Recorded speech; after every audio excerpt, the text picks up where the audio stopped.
نعبد و ایاک نستعین.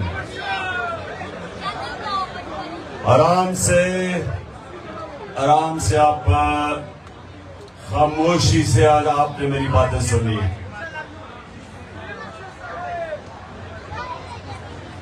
آج باہر بھی ہمارے جو ٹائیگر آئے ہوئے ہیں وہ بھی آج اسکرین کے ذریعے یہ بات سن رہے ہیں، تو ان کو بھی میں ساروں کو خوش آمدید کہتا ہوں. اچھا، نجم نے نعتیں پڑھی آپ کے لیے. نعتوں کا مقصد کیا ہے؟ ہر چیز کا مقصد ہوتا ہے. نعت کا مقصد ہوتا ہے کہ آپ کا جو عشق ہے اور جو پیار ہے ہمارے نبی صلی اللہ علیہ وسلم وہ آپ کے دلوں میں چلا جائے. کیونکہ مسلمان تو ہو ہی نہیں سکتا جب تک وہ اپنے نبی سے پیار نہ کرے. اور اس کی وجہ کیا ہے؟ کیونکہ ہمارے نبی کا سب سے بڑا ہمارے پر کرم یہ تھا کہ وہ اللہ کی کتاب ہمارے تک لے کے آئے، جو ہمیشہ کے لیے ہمیں وہ سیدھا راستہ دکھانے کے لیے اللہ نے ہمیں کتاب بھیجی. اور ہم اس کا جتنا بھی اپنے نبی کا شکر ادا کریں وہ کم ہے، کیونکہ ان کے ذریعے یہ کتاب ہمارے پاس پہنچی. تو یہ نوجوانوں غور سے بات میری سن لیں. آپ کو نبی صلی اللہ علیہ وسلم کی زندگی کو پوری طرح پڑھنا چاہیے، جب سے وہ پیدا ہوئے اور جب سے وہ دنیا سے گئے. کیونکہ اگر آپ نے ایک عظیم انسان بننا ہے تو ان کے راستے پہ چلنا سیکھو. کیونکہ دنیا کی تاریخ میں کبھی کوئی ایسا انسان نہ آیا نہ آ سکتا. کسی انسان کی وہ اچیومنٹ نہیں ہے. اگر آپ مسلمان نہیں بھی ہیں تو دنیا کی تاریخ میں کسی انسان نے وہ اچیو نہیں کیا جو انہوں نے کیا. تو جب آپ ان کی زندگی پڑھیں گے تو ان کی زندگی سے آپ سیکھیں گے. سب سے بڑی بات کہ ابھی نبوت سے پہلے ان کو سارے مکہ کے لوگ کیسے جانتے تھے؟ صادق اور امین، سچا اور امانت دار، انصاف کرنے والا.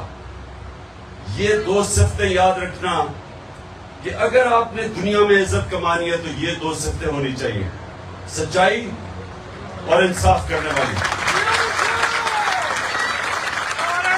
اچھا،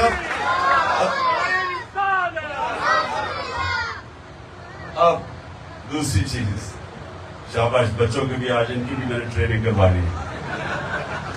اب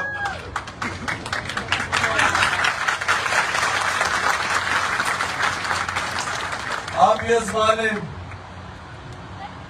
گاؤں میں چلے جائیں، کئی محلے میں چلے جائیں، سارے محلے والے جانتے ہوں گے وہ ایک آدمی جو صادق بھی ہے اور امین بھی. گاؤں میں چلے جائیں، دیہاتوں میں چلے جائیں، لوگوں کے مسئلے آئیں گے، وہ عدالتوں میں نہیں جائیں گے، وہ اپنے مسئلے حل کروانے کے لیے وہ ڈھونڈیں گے آدمی جو سارا گاؤں کو اعتبار ہوگا اس کی ایمانت داری پہ اور سچائی پہ. اس کی عزت، اور عزت پیسے سے نہیں کنیکٹڈ. کتنا آپ کے پاس پیسہ ہے نہیں ہے اس سے عزت کا کوئی تعلق نہیں ہے. عزت کا تعلق ہے یہ دو چیزوں سے، جو سچا انسان ہوتا ہے اور جو انصاف کرنے والا ہوتا ہے. عزت کا اس سے تعلق ہے. لوگ بس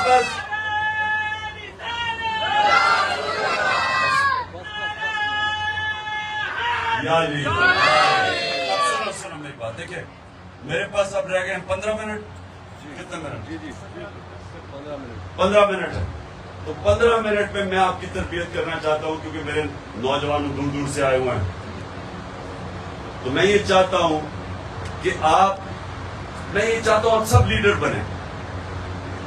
اللہ نے ہمیں سب کو اتنی صلاحیت دی ہے جب اس نے ہمیں سب سے عظیم مخلوق بنایا، اشرف المخلوقات، تو ہم سب لیڈر بن سکتے ہیں، لیکن لیڈر بننے کے لیے وہ کیا کیریکٹرسٹک چاہیے، وہ کیا آپ کا کردار کیسا ہونا چاہیے؟ وہ کردار جیسے ہی آپ نبی صلی اللہ علیہ وسلم کی زندگی پڑھیں گے تو آپ کو سمجھ آ جائے گی کہ کیریکٹر کیا ہونا چاہیے۔ سب سے پہلے تو صادق، سچا اور امانتدار، اس کے بعد دلیر آدمی۔ کبھی بزدل آدمی لیڈر نہیں بن سکتا۔ بزدل آدمی نواز شریف تو بن سکتا ہے، لیڈر نہیں بن سکتا۔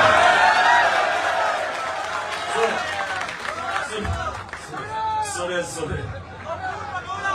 میں نے اس کا نام نہیں لینا تھا، میں صرف آپ کو مثال دے رہا تھا کہ دلیر اور بزدلی میں کیا فرق ہے۔ اتنا سا پریشر پڑتا تو سیدھا ملک سے باہر بھاگ جاتے ہیں۔ اس لیے سنیں تو یہ آپ نے بات سمجھ لی، دلیری کدھر سے آتی ہے؟ دلیری کدھر سے آتی ہے؟ نا نا نا نا نا نا، عمران خان کو بھی کدھر سے آئی تھی دلیری؟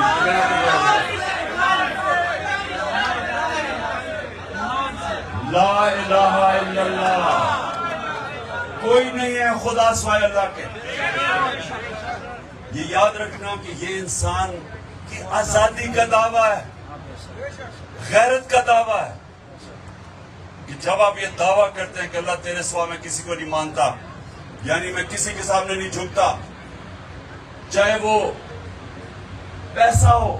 سب سے بڑا پیسے کی وجہ سے لوگ اپنے ضمیر کو بیچتے ہیں، لیکن جب آپ لا الہ الا اللہ کا دعویٰ دل سے کرتے ہیں تو آپ پیسے اللہ سوائے اللہ کے۔ یہ یاد رکھنا کہ یہ انسان کی آزادی کا دعویٰ ہے، غیرت کا دعویٰ ہے، کہ جب آپ یہ دعویٰ کرتے ہیں کہ اللہ تیرے سوا میں کسی کو نہیں مانتا، یعنی میں کسی کے سامنے نہیں جھکتا، چاہے وہ پیسہ ہو۔ سب سے بڑا پیسے کی وجہ سے لوگ اپنے ضمیر کو بیچتے ہیں، لیکن جب آپ لا الہ الا اللہ کا دعویٰ دل سے کرتے ہیں تو آپ پیسے کے بت کے سامنے نہیں جھکتے۔ حضرت موسیٰ جب گئے 40 دن کے لیے تو پیچھے جو ان کی قوم تھی انہوں نے سونے کی گائے کی پوجا شروع کر دی، یعنی پیسے کی پوجا شروع کر دی۔ یہ شرک ہے۔ جب انسان اپنا ضمیر بیچتا ہے پیسے کے اوپر، شرک کرتا ہے۔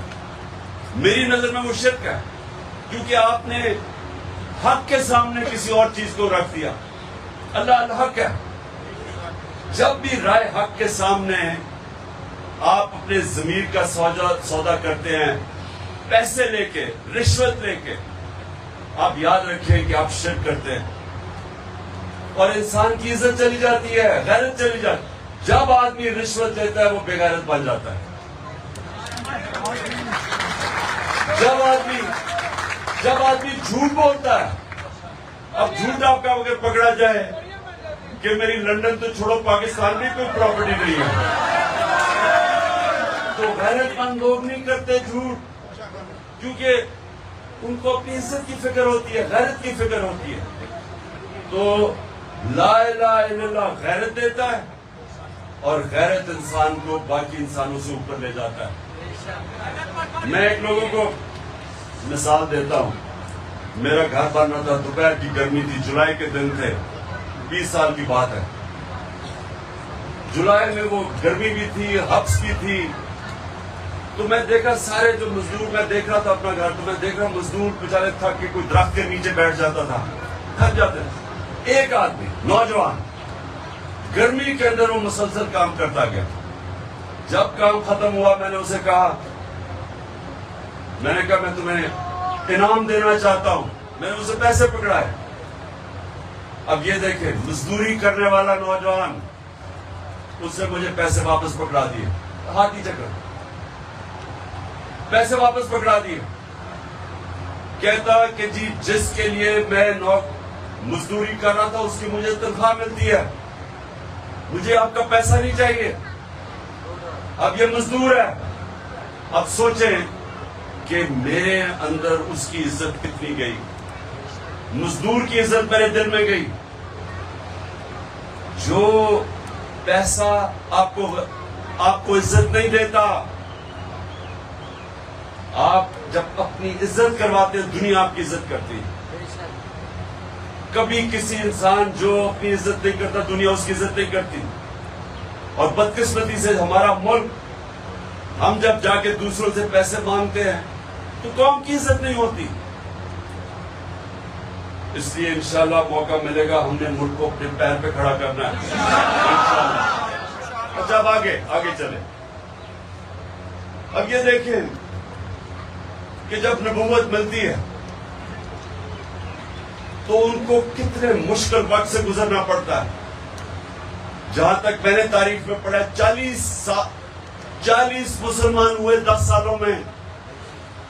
سنیں ذرا، 40 لوگ صرف 10 سالوں میں مسلمان ہوئے اور ان کو ہر قسم کی مشکل کا سامنا کرنا پڑا.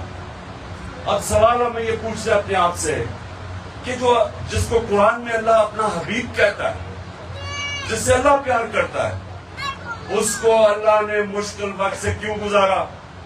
پہلے سال ہی دے دیتے مدینہ کی ریاست، کیوں 13 سال مشکل وقت سے گزارا؟ اس سے ہم کیا سمجھتے ہیں کہ مشکلیں جب انسان پہ پڑتی ہیں تو ہمیں ڈرنا نہیں چاہیے. مشکلیں انسان کو مضبوط کرتی ہیں، آپ کو طاقت دیتی ہیں.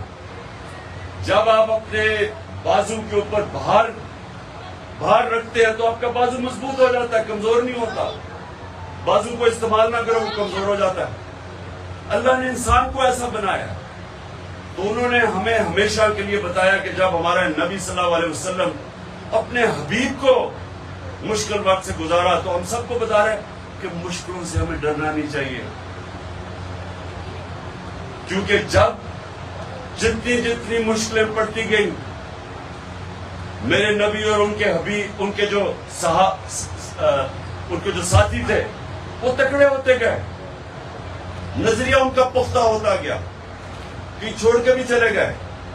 لیکن جو ان کے ساتھ بچ گئے وہ ایسے مضبوط نظریاتی لوگ تھے کہ انہوں نے دنیا کی تاریخ کا سب سے بڑا انقلاب لے کے آئے. تو وہ مشکل وقت سے گزر کے ہی ان میں ان کا نظریہ بھی پختہ ہوا، ایمان تکڑا ہوا، اور ان ایمان والے لوگوں نے دنیا کی تاریخ بدل دی. اور وہ بدلی کیسے؟ کہ 13 سال مشکل وقت گزار کے جب ان کی جان کو خطرہ تھا، جان کو خطرہ ہوتے ہوئے اللہ کا حکم آیا کہ ہجرت کرو. مدینہ پہنچتے پہلے 4-5 سال مدینہ میں امہ خطرے میں تھی. جنگ احد اور جنگ خندق کے اندر بہت مشکل سے امہ بچی.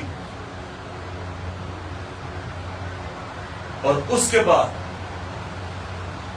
جو وہ انقلاب آیا، یہ تاریخ اب انسانی تاریخ کی میں بات کر رہا ہوں. 625 جنگ بدر 313 لوگ، 636 یارموک کی جنگ، رومن ایمپائر، لاکھ فوجی ان کے جدید ہتھیار، اور خالد بن ولید کے مسلمانوں کے سامنے گھٹنے ٹیک دیتے. 11 سالوں میں 313 سے 11 سالوں میں پہلے رومن ایمپائر گرتا ہے اور اگلے سال 637 میں دوسری سپر پاور گر جاتی ہے ان کے سامنے. یہ تاریخ کا حصہ ہے. تو وہ لوگوں کی جو تربیت کی انہوں نے، مشکل وقت سے گزرے. اللہ نے ہمیں بتایا کہ مشکل وقت سے نہیں ڈرنا چاہیے. جب آپ نماز پڑھتے ہیں کہ اللہ ان کے راستے پہ لگا جن کو نعمتیں بخشی، ان کے لیے جو غلط راستے پہ چلے گئے. ایک چیز صرف آپ نماز میں اللہ سے مانگتے ہیں، وہ سیدھا راستہ. تو وہ جو سیدھا راستہ ہے وہ آپ اپنے نبی کا راستہ مانگ رہے ہیں. وہ آسان راستہ نہیں ہے، لیکن وہ آپ کی عظمت کا راستہ. کبھی گھبرانا نہیں چاہیے مشکلوں سے. تو جی پولیس آ گئی، ٹیئر گیسنگ ہو گئی، یہ ہو گیا وہ ہو گیا، کہ کچھ نہیں فرق پڑتا. آپ اور تکڑے ہو جاتے ہیں اس سے. یہ ظلم کے سامنے جب کھڑا ہوتا ہے انسان کو اور تکڑا کر دیتا ہے. وہ اور بڑے چیلنج لینے کے لیے تیار ہو جاتا ہے. اور یہ جو آپ کی ماشاءاللہ جو آپ کارکن نکل رہے ہو، آپ وہ نظریاتی کارکن نکل رہے ہو جس نے انشاءاللہ پاکستان کو حقیقی آزادی دلوانی ہے. اور حقیقی آزادی کیسے آئے گی؟ اب سن لو ذرا. نہیں سنو یعنی کیسے آئے گی؟ جیسے نبی صلی اللہ علیہ وسلم نے مدینہ کی ریاست سنبھال کے انسانوں کو آزاد کیا. 2 طرح آزاد. یہ اب غور سے سن لو. کبھی بھی غلام کوئی بڑے کام نہیں کر سکتا. غلام صرف اچھے غلام رہتے ہیں. صرف آزاد انسان کی پرواز اوپر ہے. جس کو علامہ اقبال کہتے تھے میرا شاہین. شاہین تو وہ ہے جو آزاد ہوتا ہے. جو باقی پرندے وہ غلام ہیں، زمین سے جکڑے ہوئے ہیں. جو مولانا رومی میری سب سے جو فیوریٹ میری جو کہات ہے مولانا رومی کی کہ وہ کہتے ہیں اللہ نے جب تمہیں پر دی ہیں کیوں زمین پہ رینگ رہے ہو؟ کیونکہ ہم خود اپنی ٹانگوں پہ زنجیریں باندھی ہوئی. سب سے بڑا آزادی انسان کی اندرونی ہوتی ہے. لا الہ الا اللہ. کوئی نہیں. جب یہ دعویٰ کرتے ہیں کوئی نہیں ہے سوائے خدا سوائے اللہ کے، آپ آزادی کا دعویٰ کر دیتے. اور پھر جو ایک پیسے کا بت توڑتے ہیں اور دوسرا خوف کا بت. یہ بڑا خطرناک بت ہے خوف کا. میں لوگوں کو بتاتا تھا جب میں کرکٹ کھیلتا تھا میرے سے بہت اچھے اچھے کھلاڑی تھے، لیکن کسی کو اچھے بیٹسمین کو گیند لگنے سے ڈر لگتا تھا. کئی ایسے کھلاڑی تھے ہارنے سے ڈرتے تھے. میچ سے پہلے اتنا خوف زدہ کہ میں ہارنا چاہوں انہوں جیتنا نہیں آتا. جو ہارنے سے ڈرتا ہے وہ جیتنا نہیں اس کو آتا. تو آپ سب یاد رکھیں کہ یہ جو خوف کا بت ہے یہ انسان کی پرواز میں سب سے بڑی رکاوٹ ہے. اور انشاءاللہ میرے کارکنوں نے توڑ دیا ہے وہ خوف کا بت. تو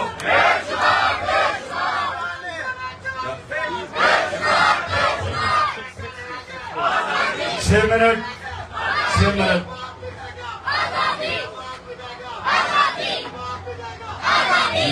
شاباش. بچوں کی بھی آواز آ رہی ہے آزادی کی. یہ بڑا اچھا خوشحال چیز ہے.